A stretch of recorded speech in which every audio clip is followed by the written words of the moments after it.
The biggest problem is with business owners and is that they need to have a relationship with their finances. The numbers are the ones that actually make the dreams come true.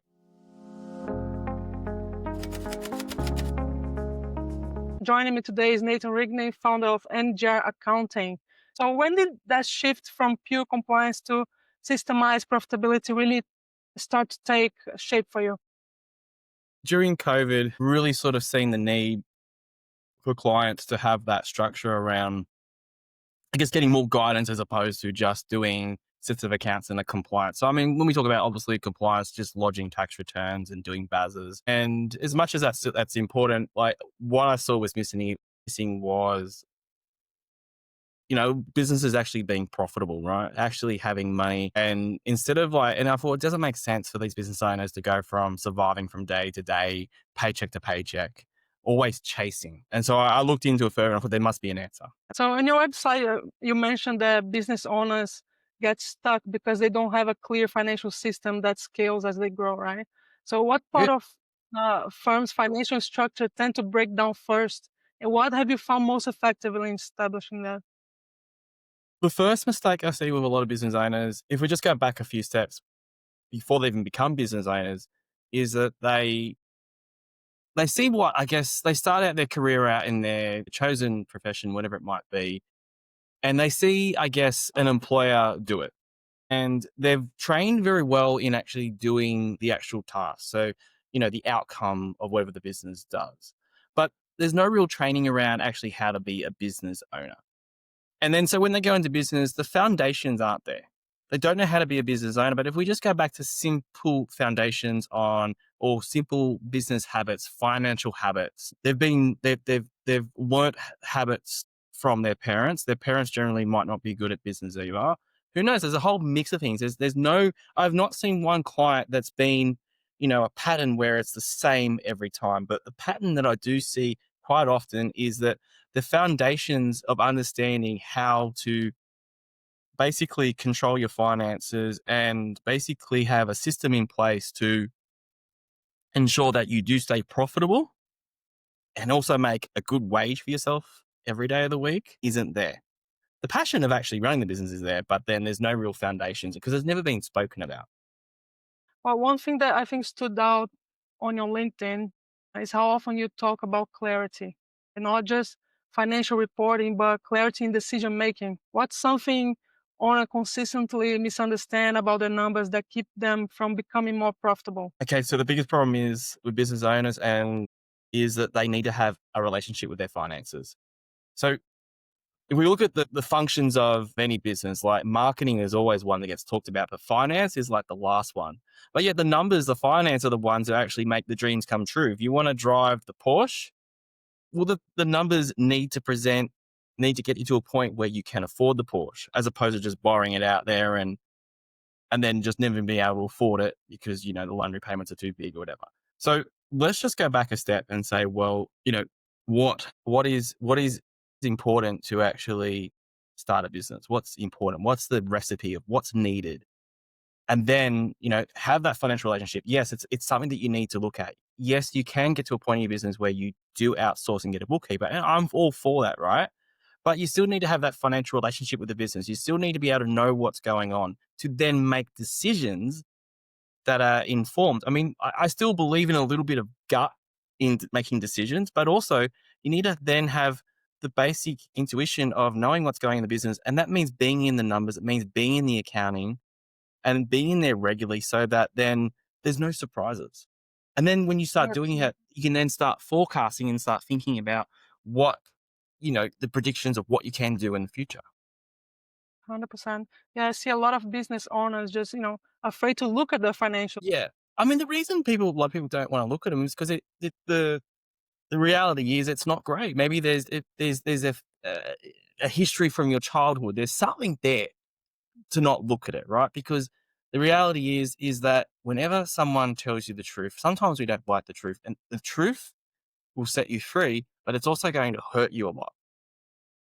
And we don't want to, as humans, we don't ever want to go into the position of being hurt because that's fearful. It leads into a spot where we're uncomfortable, right? If I was going to get let's just say, getting off topic, we went, hey, I'm going to get a nail gun and shoot it in your foot. You're not going to go, hey, yeah, that sounds like a great idea, right? Because you're fearful of that pain. And that's probably the worst analogy ever. But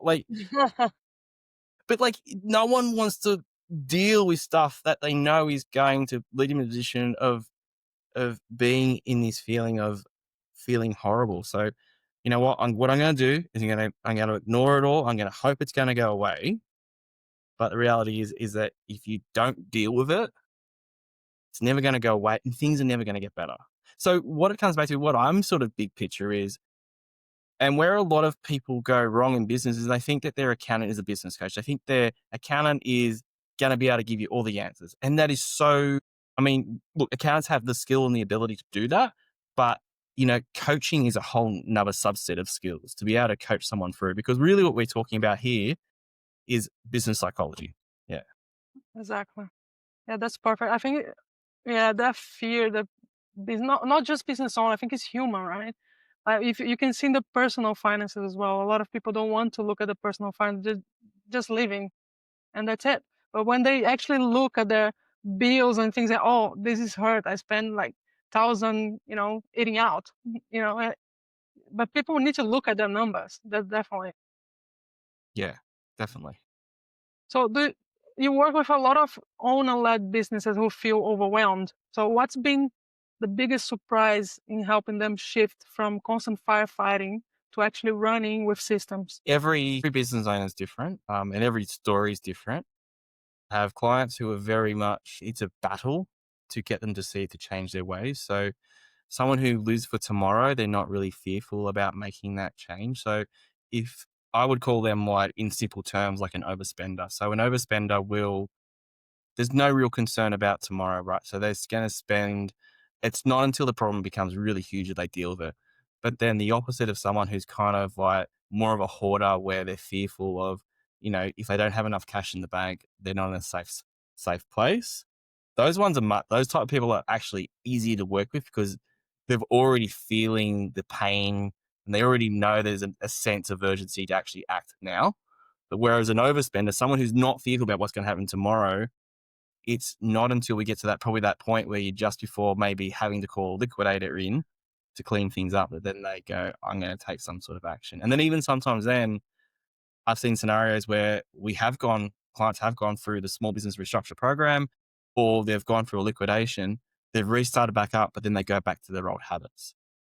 So it's every opportunity, like, we try our best to help our clients to go through making that change, and coaching them through the courses that we provide, and even on the accounting side as well, and compliance. But you can lead the horse to water, but you can't make it drink it. So the one thing I would say to anyone who's listening, like, if you really want to make change, the thing I would say is, well, let's concentrate on what the big picture, what is it you want? Do you want to have, and I think the problem as well is that with Australians, we suffer from this tall poppy syndrome, where it's not, we can't, to say that we want all these things, it doesn't feel right. But, if we put that aside and said, well, hey, do you want to have 2 holidays a year? Do you want to have one of those holidays a year being overseas? Do you want to have a really nice car to drive around? What are the things that you want for your family? Put aside the business. I mean, and then the business can facilitate and provide that. But let's work out what you want. Okay, well, then if your actions of what you're doing today, well, you're never going to get that, because you're always holding yourself back, because, there's no real strategy or plan in place to get there. So That's if you're not fantastic. mapping Yeah. it out, nothing's ever going to change. So, but then as well, like, some people are quite happy in, they understand like, as much as they might hate where they're at, they know it, they understand it. So they're quite comfortable with it.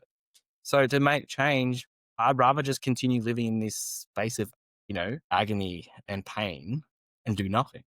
They're used to. It's just the brain telling them, I'm comfortable here. Yeah. Yeah. So it's difficult. And this is where I mean, like, business psychology, it's so much psychology. And I'm not a psychologist, but, like, you could see how, you know, getting through to the mind and trying to understand and unpack it. It's all it is. It's a whole lot of puzzle pieces that we're going to pull out, and then we're going to put together. That's a fantastic perspective, honestly. Yeah. Raising. Oh, yeah. On your website, you talk a lot about having a clean, simple software stack. So when you review client system, what usually makes you think like, yeah, this is working, or like this is costing them money? That's not working at all. Yeah, I mean, with the software stack, I mean, it depends on every business industry, but I mean, the one thing that I always say is that whatever the expense you have in business, right, it needs to serve a purpose. So even, if you have a person in the business that doesn't generate revenue, they're still returning benefit to the company because they're doing a task that is needed to then ensure the smooth operation of the business. So when it comes to maybe app stack, look, there's so many different industries. I'm not an expert in every industry, so I don't know whether the app or the expense is serving your business. But take it back to basics. Is that expense returning something back to the business? Is it helping it move forward? Because if it's not, get rid of it. But logically thinking, that's easy enough to do, but then to get people to actually get to that point where they go, "Oh, I don't need that and can it," that expense. And look, I suffer from the same things. Like there's probably about 3 softwares that I've got to get rid of, but so busy doing a few other things that it's put on the back burner of never happening. Exactly. Exactly. But I think good software is exactly the ones who, give you all the manual things that, is the bottleneck for your business. And you have time to do the profit generator actions. I think that's the main thing. You need to find this kind of software to help you with, to free your time to give you valuable actions. I think that's the most important thing. Yeah, well, it's an investment in your business, and this is what you Exactly. need to look at it, right? So, do you wanna be I mean, what do you want your business to be? What do you want it to grow to be? But then also, like, if you need to get past businesses in general need to get past the idea that if they started as a builder that they're gonna be, holding a hammer all the time, or they're gonna be nailing wood into the wall. You need to move past that. I don't sit there in my accounting practice doing sets of accounts anymore. I don't have time for that. I'm going from, different I'm going from leadership positions. Where and then I'm looking at, staff needs and then looking at basically my own coaching and then looking at marketing, like fun stuff that I want to do. I'm not sitting there doing accounts, but then, I will every day of the week sit down with a client to talk about, strategy, talk about, what they want out of their business that. If you want to grow, you need to think about it instead of like this, you've done this because it's just about paying your income every week. You need to think about going, well, look at it as like take a helicopter view, right? Think about it as if you were like maybe the CEO of a big blue chip company like Woolworths or BHP. Take that helicopter view and then go, well, should I be doing this or that task? Write yourself a position description, write your staff position description. What is it everyone's doing? And then don't fall out of that. I mean, have a little bit of leeway, that's fine. But like start with that. And then you can move forward to, being a business owner where basically you have staff there that do different functions of the business and they generate the income. And then you're taking the rewards. You think about if we go very simplistically, like an employee, right? An employee is not there because it's someone to talk to during the day when you're at the water cooler or maybe on a Friday to go have lunch with. They're there because they make you money, right? One of Exactly. my first employees, he said to me, he goes, "I want a pay increase." Sure, I want to pay you more money. I'd love to, but the way it works is there's a whole lot of money you bring in, and I give you a chunk of it. You bring more money in, and you're more efficient, and you're better at what you do. You can do it faster. I'll give you more of that. It's really simple. But Exactly. people don't think about like that. Business owners don't think about it like that. And you've got to break it down to these simple ideologies and And I think the explain this. systems also help a lot. Like if you have the right systems and your employee free up time for more strategy things that they can bring more money for the business instead of just only manual tasks that today nowadays AI automation can do it. I think that's the important thing on systems as well. So so you've got a strong focus on efficiency. What's your approach to making system that free up the owner instead of overwhelming them? Yeah, I guess the way I would look at that is there's probably really a few different things. If AI can do it, that's probably the easiest thing to go and implement. So if AI can do it, it's probably just a matter of actually speaking out, talking to other people in your industry and working out which AI, is best for you. And maybe it's taking a little bit of a course to understand it a bit better to see how it can probably work for you. Even I'm not fully across it, but I know that that is probably your first start. If a computer can do it, right, that's going to Exactly. save you a whole lot of time there. And then, then it's looking at, maybe do you look at outsourcing or internal staff? It's, I think, really you got to go back to having a look at once you get past the AI thing and finding that, because that will find you extra time. But then if you stop and look at what is it the business need, and then, even go for a series of questions to understand what is it you want to do in the business. Well, maybe what you need to do is just, you know, what I found really helpful is basically running some sort of confidence behind numbers to see that you can afford it, but then also maybe just a little bit of a holding hand to give you, that confidence that you can go and afford another staff member to do that part of the business, because then that maybe frees you up to generate more income in other areas or deal with other things. It's yeah. Yeah, I feel that as well. And also, I feel because I work in this area, and I feel that a lot of business owners are afraid to jump, especially in the AI space. They feel they'll be overwhelmed with the change. That they can feel overwhelming, but it will change for the better if they use properly, right? I think that's the focus on the Yeah. I mean, like, if we go back to when, say, computers became pretty mainstream, right? There would have been a lot of businesses back then, and you and I that would have went through school where we got introduced to computers when it was still fairly new. exactly But I mean, what would have happened was that a lot of people who, if you didn't get a computer and you were still doing things by hand, and you didn't have a lot of computers there for every one of your staff members, you would have fallen behind. It's the same thing with AI. This is same just the thing. next round. This is the next round of technology, the next big thing. Like, it was computers, then it was mobile phones, and now it's AI. Exactly. A lot of businesses at that time was really reluctant to to have the computer. What's the internet? What is that? Exactly. They had to join at some point. I think the same thing's happening with AI now.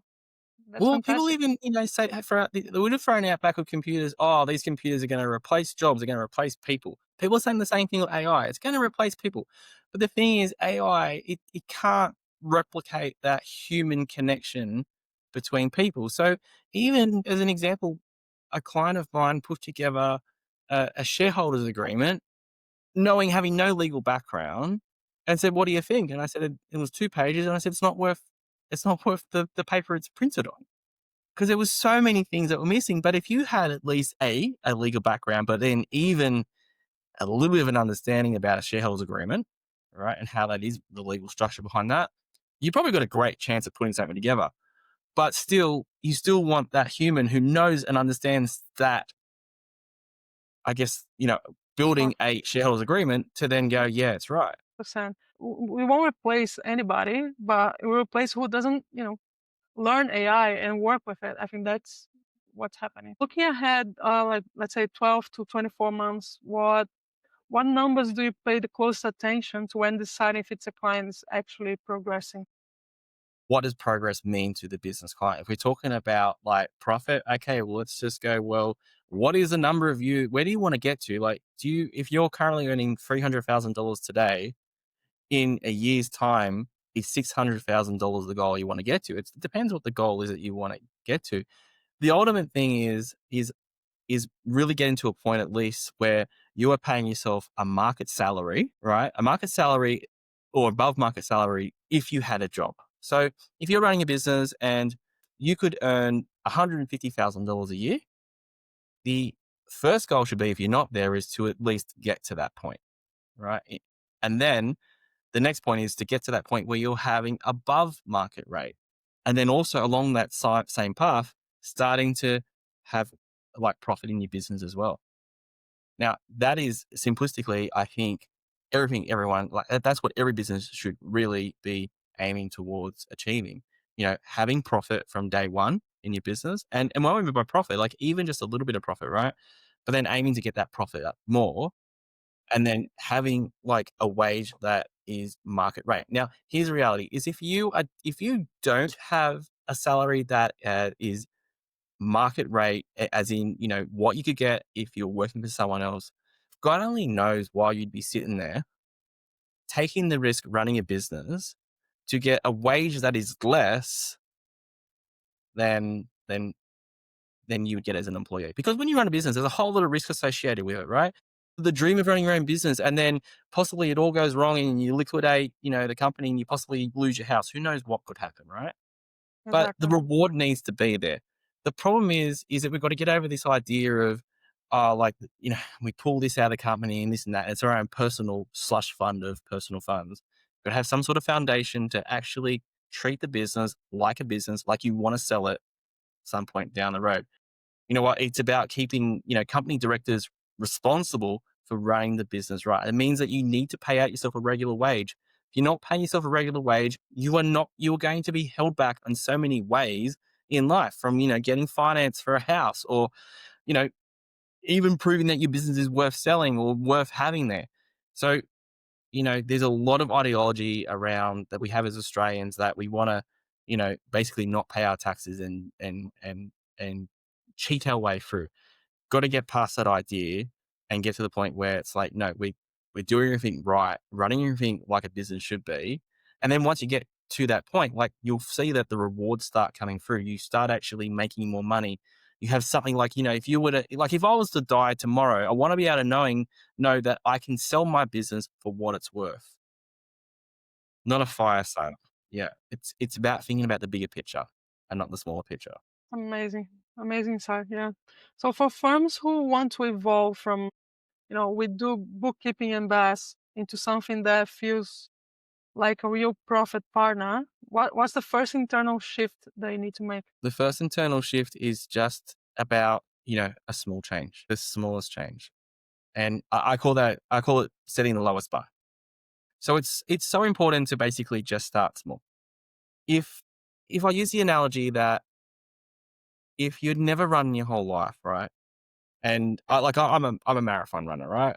What I say that very loosely. I haven't run a marathon for a while, but I used to do half marathons and just turn up and no, not even try. Kids and family business, I don't do that as often. I'm like, but I do the smaller runs. But let's just say, for example, I said to you, you've got no running experience.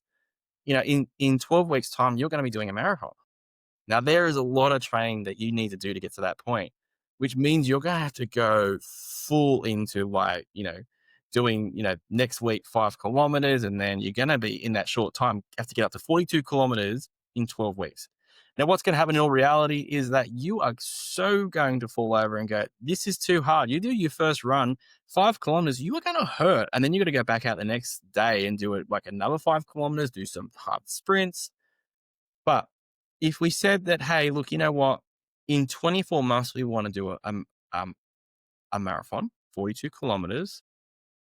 We can work towards that. What we're going to do to start with is, you know what? In 12 weeks' time, I want you to be able to run 5 kilometers. All right. So we're just going to start small.